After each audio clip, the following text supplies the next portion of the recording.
I think one of the biggest things is that people find it really overwhelming. There's a lot of terminology that aren't things you necessarily learn at school or already know. And I think going into that first hardware store or tool shop to ask for the tools and even knowing what to ask for can be so daunting. And I think with DIY.com and B&Q really making an effort to try and remove that stigma for people and make it as accessible as possible is what we're really seeing. And I think accounts like mine and others really try to break it down, that step-by-step video, a post that you can save and come back to. And I think by just making it so much more accessible for people, people feel like they can do it too. Most Brits are happy to tackle painting and building furniture, with half of us saying we do the DIY in our own homes.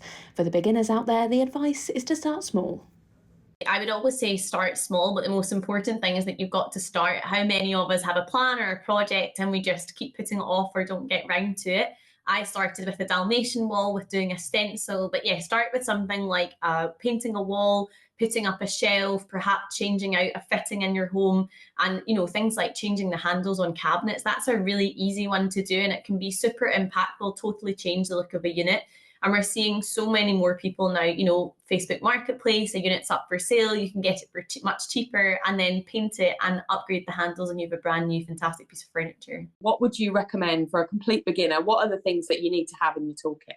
So I would always recommend, having a drill and a level. They're probably my two most used tools at the start. And then a nail gun is one that I think people find quite daunting because it makes quite a loud noise when you use it, but it can be a fantastic piece of kit around the home.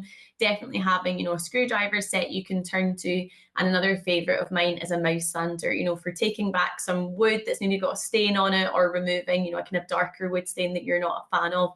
A mouse sander is definitely a good job for that.